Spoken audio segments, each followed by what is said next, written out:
Le métier de négociateur immobilier consiste à mettre en relation acquéreurs et vendeurs.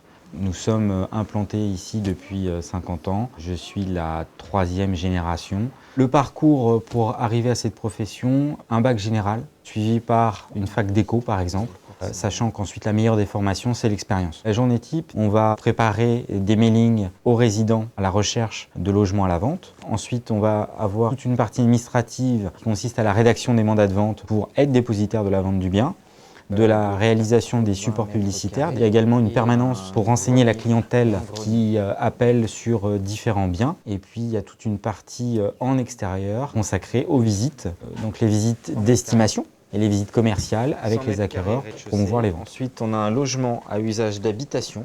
Il n'y a pas de routine dans cette profession. On peut travailler tout type de biens, du studio au logement 5 pièces.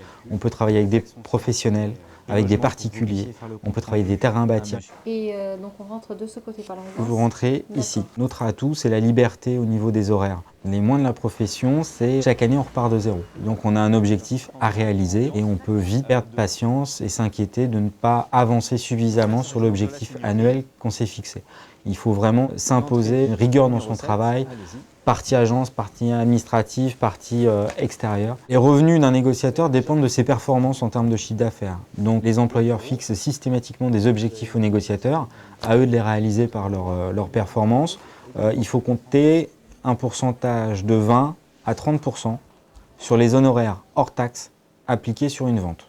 La volonté, c'est un élément essentiel pour réussir dans la profession. L'aisance commerciale, c'est également important. Et puis ensuite, il y a les connaissances juridiques, mais ça qui s'acquiert avec les formations. Et une aisance à manipuler les chiffres, parce qu'avec l'euro, les conversions euros, francs, les superficies, les prix au mètre carré, les prix au mètre carré de travaux, on a vite fait de tout mélanger et les clients comptent vite, très vite. Donc il faut compter plus vite.